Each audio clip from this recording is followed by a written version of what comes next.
If you've been mountain biking long enough or seen any number of bike videos, chances are you've been enticed to take a load off, hop on the chairlift and save your legs, and then feel the wind in your hair as you're mobbing down the trails at Mach 10. Heck, even my parents get what it's all about, but I have yet to persuade them to take a lap with me.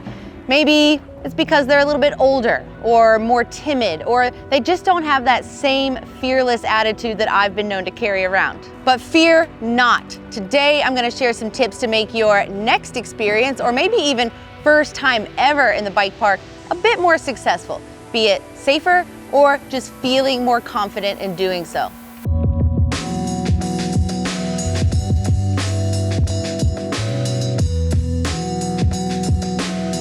Now for starters, there are many versions of bike parks and no two parks are exactly alike.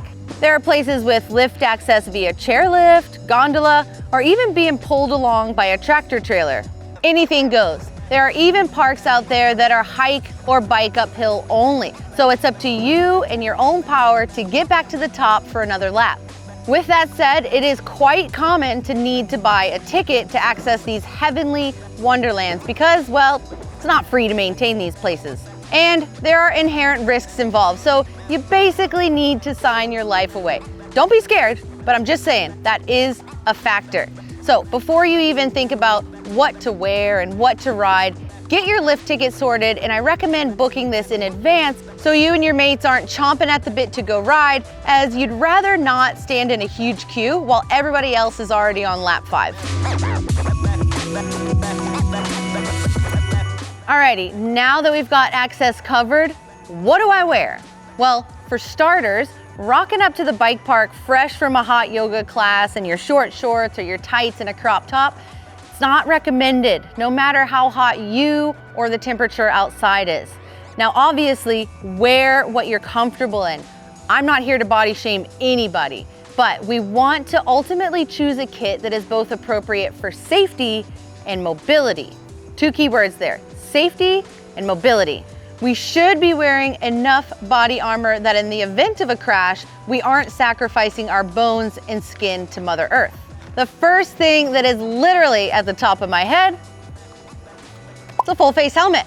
Now, chances are you're gonna be traveling at much higher speeds in the bike park than you would be out on a cross-country ride.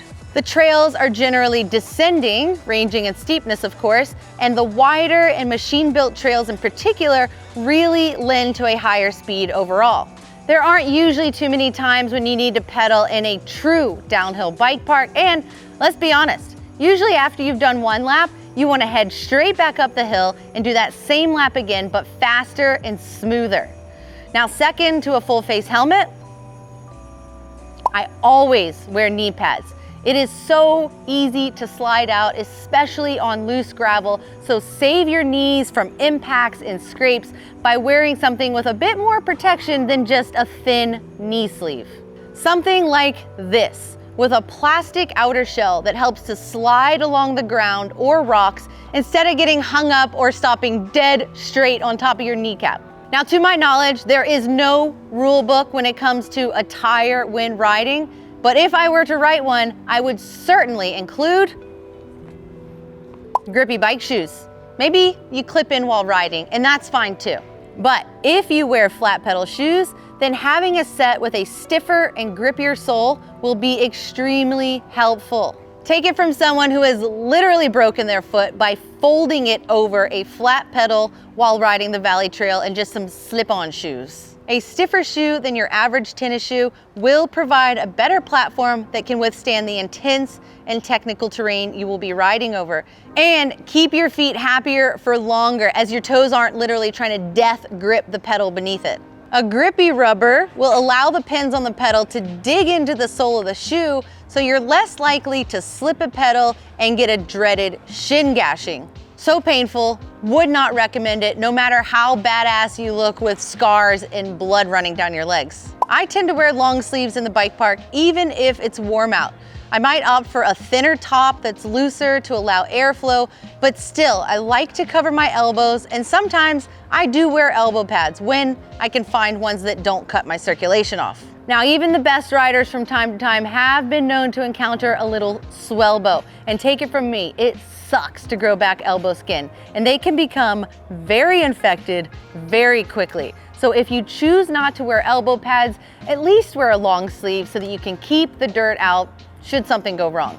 All right, the second keyword I mentioned earlier, mobility.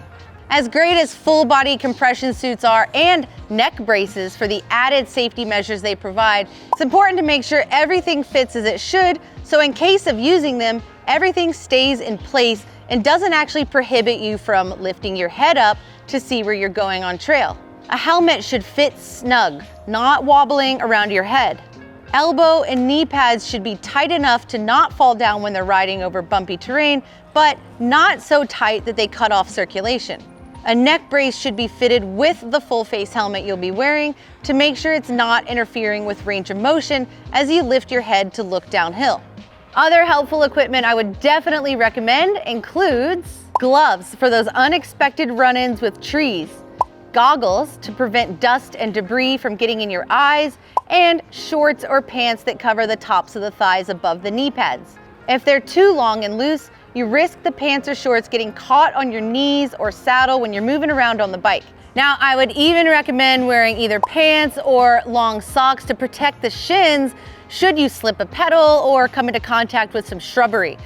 To be fair though, I have seen many New Zealanders rock the look of shorter shorts and no knee pads, but each to their own. I wouldn't necessarily recommend it. Okay, my final bit of fashion advice when it comes to riding in the bike park, and this one can receive a little bit of hate from both sides of the jury, but honestly, I can see both sides of the argument when it comes to wearing pads either over or under our clothing. However, if you're newer to the sport and you hit the ground maybe a few more times than your friends, I don't see why wearing pads on the outside of your clothing doesn't make sense. I mean, the pads are the ones that are designed to take the impacts, not that $100 jersey that you just got that's tissue paper thin. Either way, feel confident in what you decide to wear into the bike park, and don't let others make you feel inferior based on some fashion faux pas. There really is no perfect answer to the question of what bike should I ride. While most bike parks will allow any kind of bike in there, it's really important to check your gear before you get all the way to the front of the lift line and you get ready to load up. At my bike park, for instance, it's required to have one brake per wheel. So if you want to ride your unicycle, that's great, but make sure you've got a brake on there.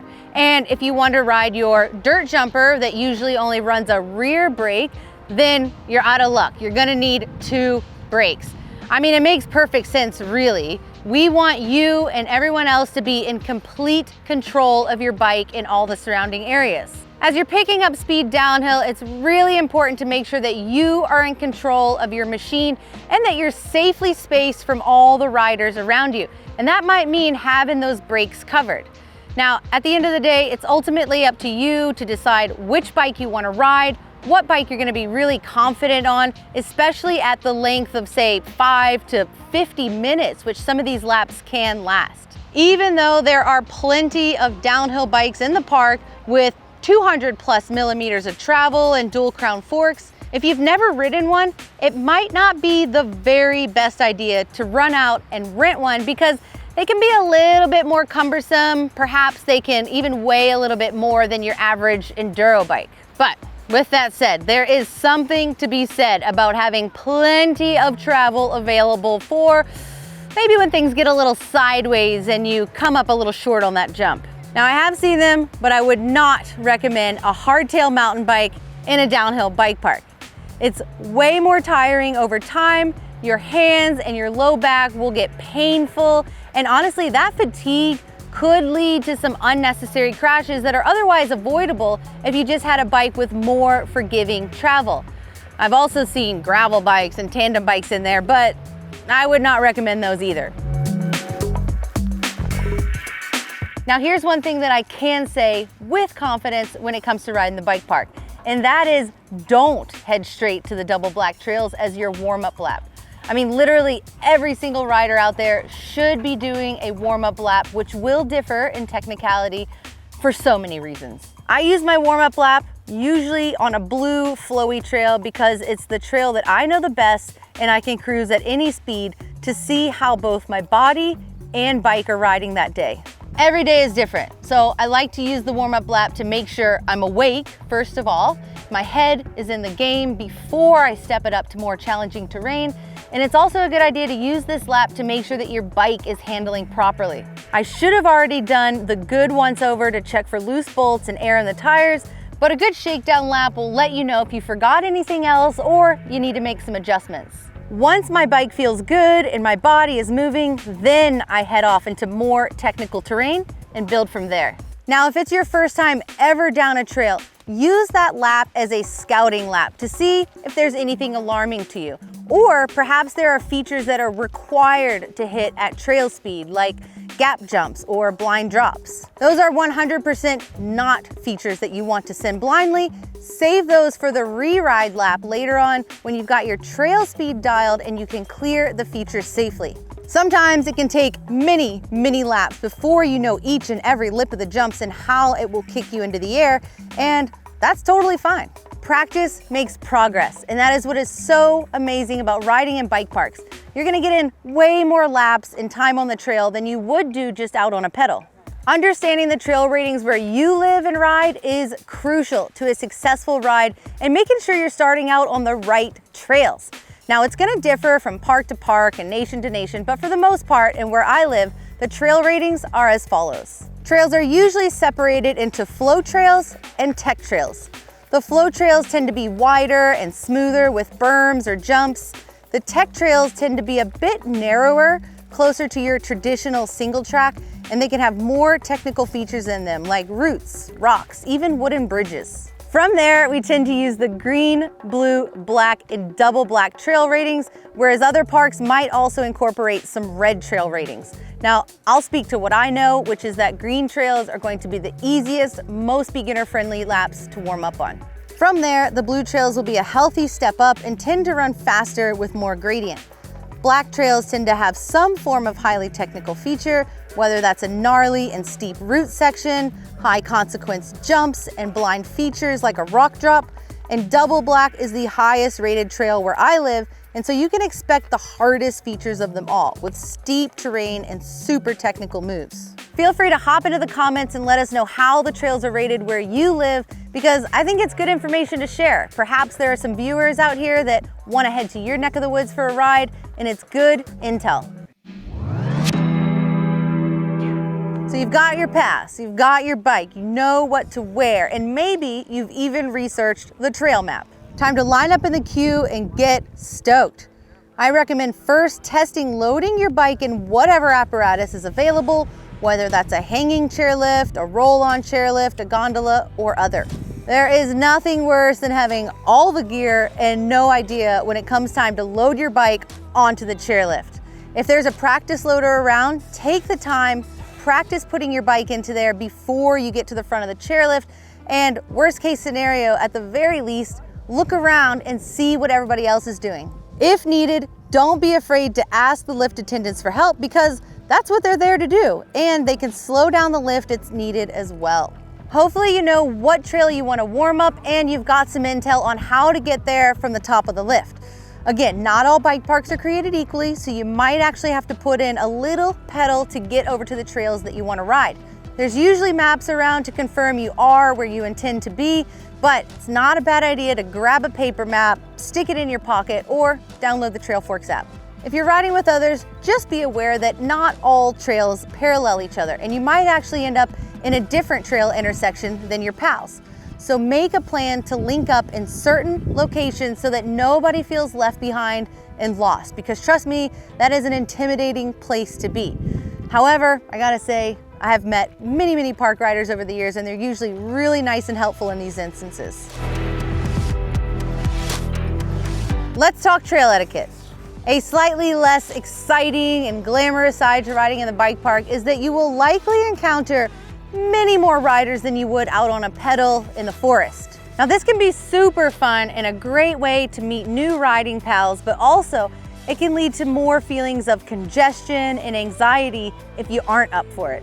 A quick touch on trail etiquette will help you feel more confident interacting with all the riders around you. In the park, the rider downhill has the right of way. Now, if that's you, don't feel like you need to yeet yourself off the trail when you hear someone approaching.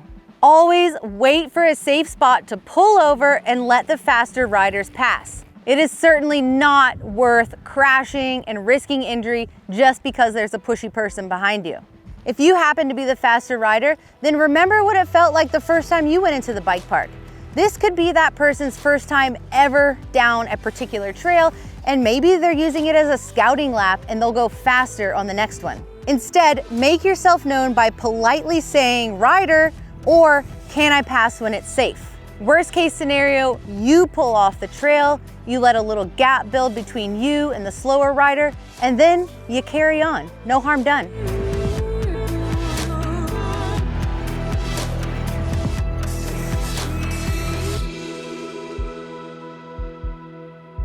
I know we've covered a lot of information in today's video, but I would like to finish with just a little tip or reminder. Lots of bike parks out there offer courses that you can join in on. For instance, where I live, we've got women's nights, kids nights, and men's nights. So you can either join a group that's already established or create one yourself so that everybody can progress together. This could mean you get to skip the long lift lines and you get coaching from a professional. But at the very least, you won't have to go it alone. So instead of getting carried away and continuously finding yourself on these double black runs that just make your butt pucker, you can follow someone who knows where they're going and they can point out important features of note. Then you can focus on your body position more and make gains while having loads of fun. In today's video, we talked all about the bike park, from how to access, what to wear, what to ride, and I tried my best to bring you all of my knowledge from 13 years of riding the bike park. Chances are though, I probably missed something along the way, so hop into the comments, let myself and other viewers know what that could have been. Thank you so much for watching today's video. I hope you enjoyed it. If you did, subscribe to the channel, and perhaps if you know someone who could benefit from these tips, maybe even share it with them. See you on the next lap.